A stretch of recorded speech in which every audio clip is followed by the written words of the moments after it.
அதிமுக மீண்டும் ஆட்சிக்கு வந்தால் பல்வேறு திட்டங்கள் நிறைவேற்றப்படும் என்று முதல்வர் ஜெயலலிதா தெரிவித்தார்.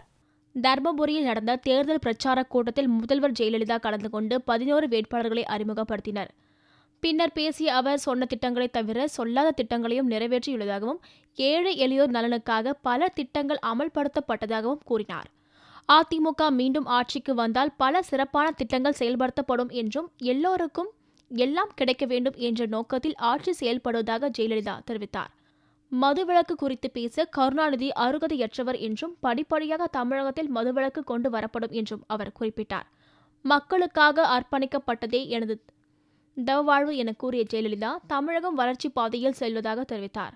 மேலும் ஒகேனக்கல் கூட்டு குடிநீர் திட்டத்தை அதிமுக அரசு செயல்படுத்திய நிலையில் திமுக பொய் பிரச்சாரம் செய்து வருவதாகவும் கூறினார். சொன்னதை செய்வேன், செய்வதைத்தான் சொல்வேன் என்று இதுவரை சொல்லி வந்தேன். ஆனால் இப்பொழுது கடந்த 5 ஆண்டு காலமாக நான் சொல்லாததையும் செய்திருக்கிறேன். அம்மா உணவகங்கள், அம்மா உப்பு, அம்மா மருந்தகங்கள், இது போன்ற திட்டங்களை எல்லாம் நீங்கள் எதிர்பார்த்தீர்களா? இவையெல்லாம் செயல்படுத்தப்படும் என்று நீங்கள் நினைத்து பார்த்தீர்களா? இல்லை, நானாக செய்தேன்.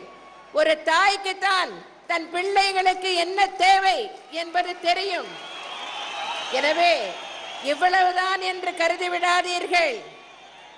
மீண்டும் உங்கள் நல்லாதரவோடு அனைத்து இந்திய அண்ணா திராவிட முன்னேற்ற கழகம் மீண்டும் ஆட்சி அமைக்குமேயானால் இதைவிட அதிகமாக, இதைவிட சிறப்பான பல திட்டங்களை உங்களுக்காக கொண்டு வந்து நிச்சயமாக நான் செயல்படுத்துவேன் என்ற உறுதியை உங்களுக்கு இந்த நேரம் அளிக்க விரும்புகிறேன்.